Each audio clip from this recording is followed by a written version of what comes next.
Bonjour à tous, nous sommes le lundi 30 mars 2020 en pleine période de confinement et on va faire un petit cours d'école à la maison pour mes élèves mais aussi pour tous ceux que le dessin intéresse.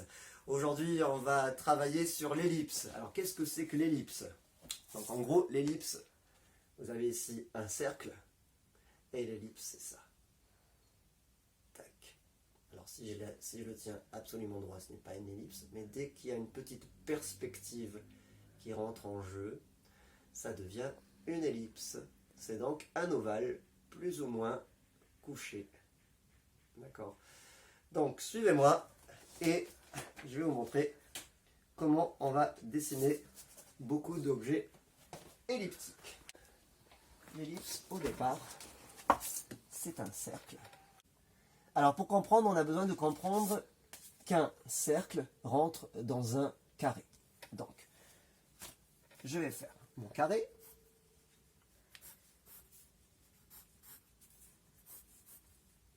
Et puis dedans, on va mettre notre cercle. Donc ce qu'il faut faire, c'est comprendre que notre cercle, il va être en perspective. Vous voyez que lorsqu'il est comme ça, c'est qu'il est en perspective.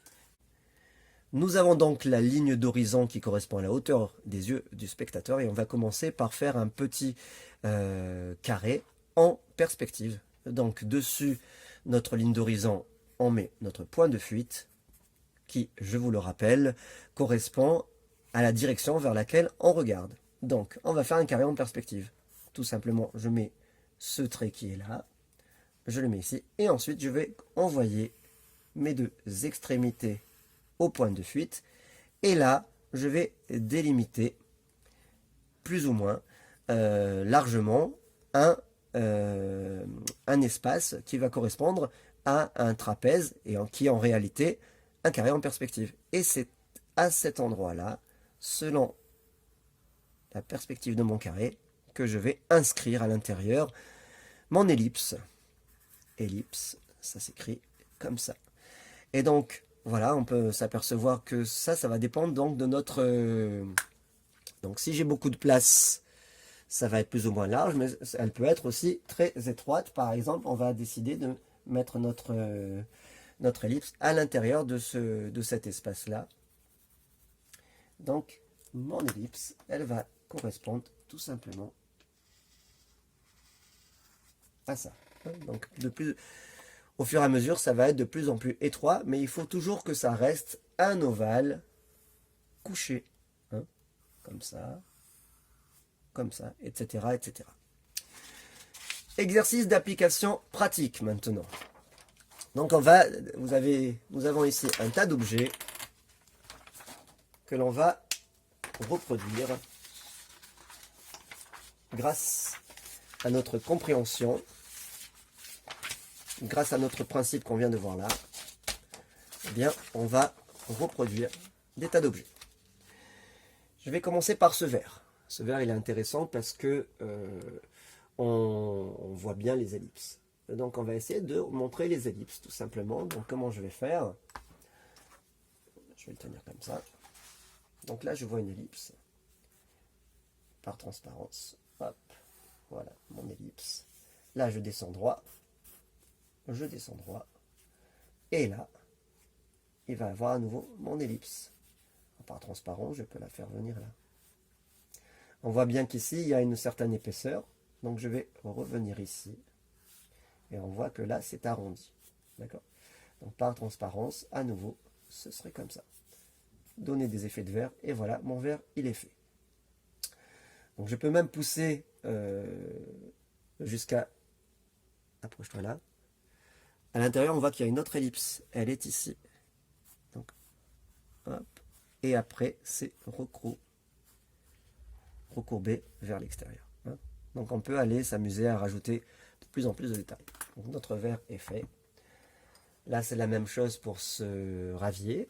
Donc nous avons une première ellipse et une deuxième un petit peu plus grande qui est au-dessus. Alors ce qui est important aussi parfois, c'est de comprendre l'axe de symétrie. En général, les verres sont symétriques, les verres et les autres objets. Donc là, on va comprendre notre petit axe de symétrie qu'on peut faire légèrement. Et là, on va avoir de part et d'autre, d'abord une petite ellipse, et l'autre qui va donc ensuite on va ouvrir un petit peu, puisque ce n'est plus droit comme dans ce verre-là, mais là ça s'ouvre un petit peu, ça s'évase comme un vase justement. Et donc là, on va inscrire notre ellipse en haut. Et donc là, ensuite, c'est juste de l'ameublement. Et ensuite, on peut revenir rajouter nos détails. Hop. Etc. Et là, il s'arrondit un petit peu. Voilà, donc celui-là, il fait. Ce petit objet, voilà. Donc là, on n'est pas complètement dans une ellipse, puisque à la base, c'est quelque chose qui est comme ça. C'est un rectangle qui s'arrondit à un certain endroit. Donc là, il va falloir que je trouve mon ellipse en perspective. Je peux la faire très légère. Je vais lui donner une épaisseur. Et je vais reprendre la forme du bas. Et là, je vais décider de le couper. Donc pareil, souvenez-vous ce que je vous ai dit. Et là, pour savoir où ça va, il faut que j'ai ma ligne d'horizon, qui correspond toujours à la hauteur de mes yeux. Et je décide que, par exemple, là, je regarde par là.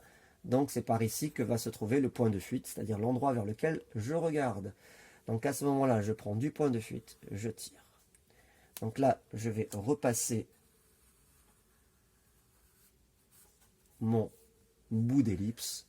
Et là, je descends droit, puisque ça, c'est en face de nous, il n'y a pas de perspective. Là, je descends droit. Là, je repars au point de fuite. Et là, je descends droit. Donc ma forme, elle est comme ça. Alors ici, j'ai plus qu'à le diviser en deux. Donc mon point de repère, il est là. Je pars ici. Je fais cette petite forme qui dépasse. Et là, à nouveau, je repars au point de fuite. Et j'ai plus qu'à le repasser. Voilà. C'est fait. Après, je peux m'amuser à mettre des ombres si je veux. Hop. Voilà. Mon objet est fait. Après, je peux l'arrondir hein, pour donner des effets. Deuxième objet qui est fait. Alors, celui-là, un petit peu plus complexe. Toujours un cylindre avec plusieurs ellipses. Donc là, on n'est plus dans la transparence comme ici, mais on va, maintenant qu'on connaît les principes, on va s'imaginer cette transparence. Donc, c'est la même construction que celle-là. Inutile de le refaire, je reprends celle-là.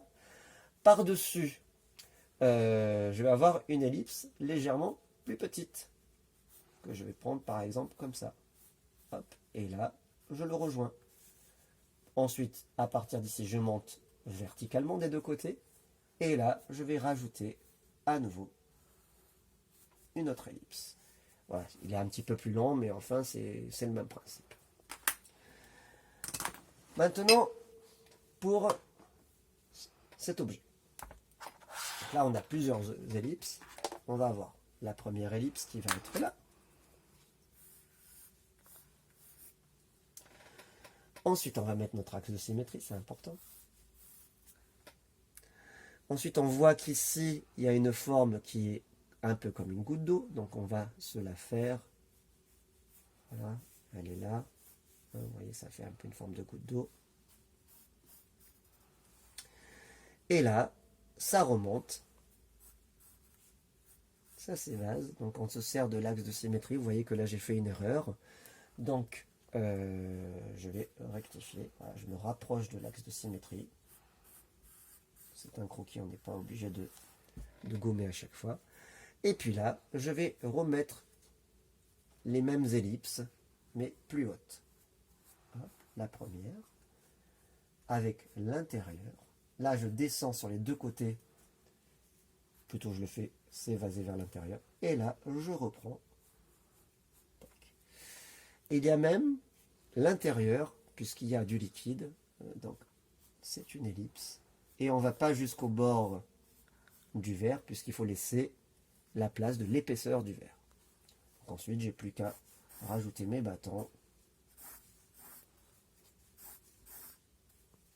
etc. On peut faire ça pour donner l'effet du verre. Bon, après, on peut partir sur des ombres et faire un travail de plus en plus poussé. Même principe pour ce verre. Donc toujours cette forme ovale en verticale. On va mettre notre axe de symétrie. Et puis là, on va l'arrêter là. Tac. Ici, on va mettre notre ellipse. On va venir comme ça.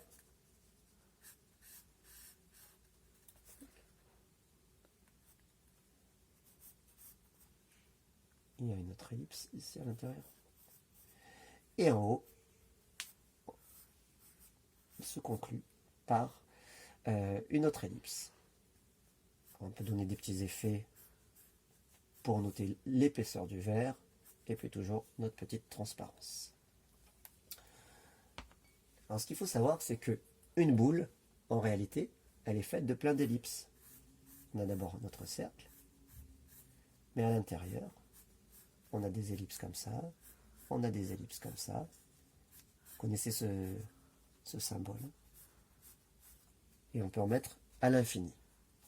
Donc une boule est formée de plein d'ellipses, puisqu'il y a plein de cercles à l'intérieur, les diamètres. Pour faire ce bouchon,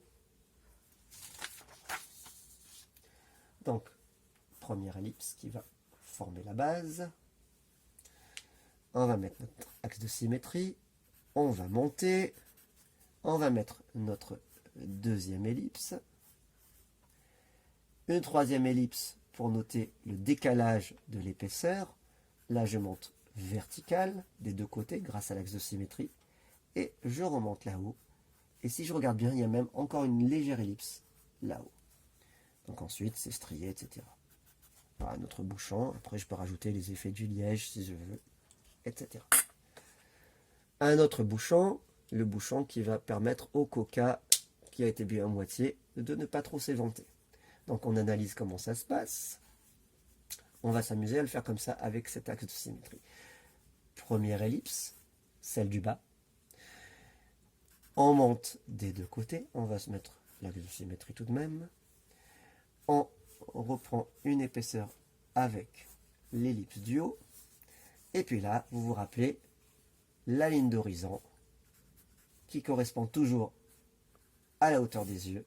Et puis on voit que ça va, que cet axe il va vers là-bas. Donc ça veut dire que mon point de fuite, il est là. Et à partir du milieu, je vais aller comme ça. Tac. Ça veut dire que ici, je vais avoir ce trait qui est là. Et là, je vais mettre cette espèce de triangle qui est en décalé, que je vais envoyer à nouveau au point de fuite, et que je vais venir ici sculpter avec ça.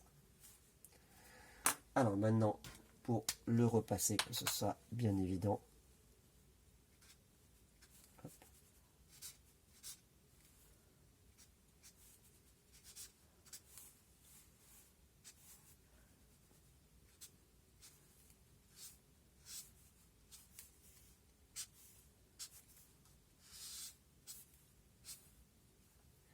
Et voilà. On va peut-être mettre une petite épaisseur. Voilà. Donc maintenant, pour ce petit objet, qui est fait avec une ellipse en bas et une ellipse en haut, je vous rappelle qu'il y a l'axe de symétrie, et tout simplement, il y a ici une autre étape avec une ellipse qu'on ne voit pas, qui est transparente, et là, on rejoint. Voilà, la structure de notre objet est faite, il n'y a plus qu'à mettre la déco. Et là, on repart vers le bas, et si on veut pousser le plaisir, on peut comprendre qu'il y a en bas une autre ellipse qui sous-tend tout ça. Et on peut mettre notre décoration. Cette boule, on va s'amuser à l'ouvrir. Et donc là, on va se retrouver avec plusieurs ellipses. Nous avons d'abord la première ellipse, qui est là. Nous avons, on va mettre sur notre axe de symétrie toujours. Nous avons en bas une deuxième plus petite ellipse. Et là, on rejoint les arrondis. Un petit décalage. Et on remet ça. Donc ici, nous avons notre petite charnière. Et là, donc là, il faut prendre deux traits qui vont nous permettre de nous structurer.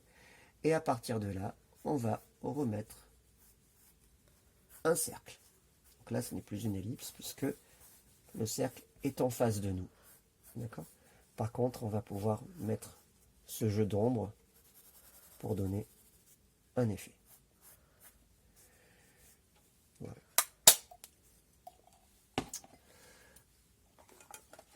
cette petite boîte. Pareil, hein.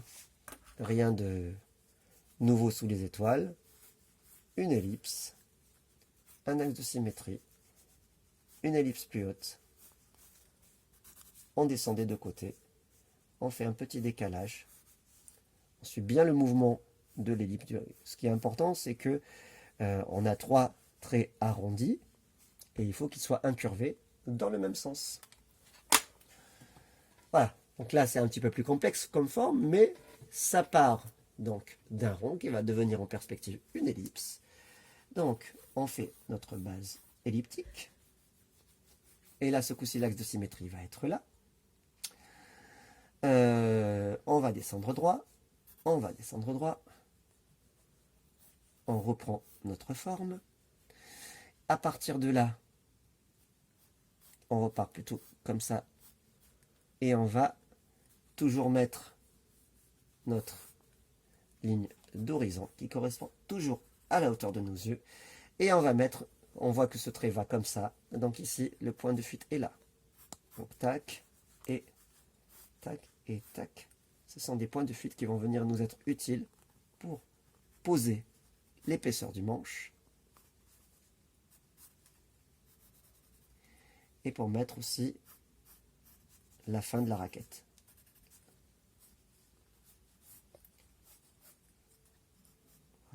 Vous la repassez pour mettre tout ça en évidence.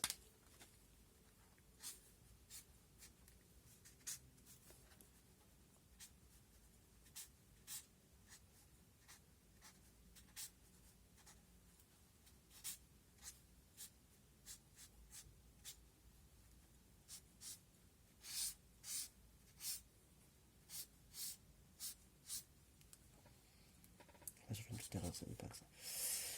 Donc voilà. Et donc là, la raquette, elle est là. Elle doit aller un petit peu plus vers là, normalement. Voilà. C'est pas mal. Bon, on pourrait faire mieux. Mais... Maintenant, pour cette cuillère dosette de café. Et on va terminer là-dessus. On fera peut-être la montre pour terminer. Une petite ellipse. Un axe de symétrie. Une ellipse plus grande. On rejoint. Et là, on part droit. En fait, ça ressemble un peu à notre raquette, sauf que le manche, il est en hauteur. On va terminer sur notre montre. Donc, on va faire la montre comme ça. Donc, une ellipse un peu plus grande autour. Ensuite, on va mettre ici l'axe de symétrie. Tac, ici un petit rectangle. On descend notre bracelet. Là, il est face à nous, plus ou moins, donc il n'y a pas de perspective. Et là, tout simplement, on rejoint avec une épaisseur.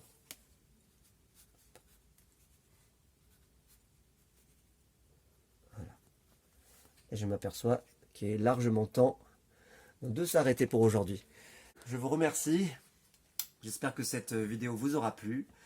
Je vous invite à vous abonner à la chaîne si ce n'est pas encore fait et à faire les exercices pour mes élèves. Voilà, n'hésitez pas à me poser des questions. jeanalbert@gmail.com, à m'envoyer vos travaux et puis je pourrai vous donner mon avis. A très vite pour de nouvelles aventures graphiques et chromatiques.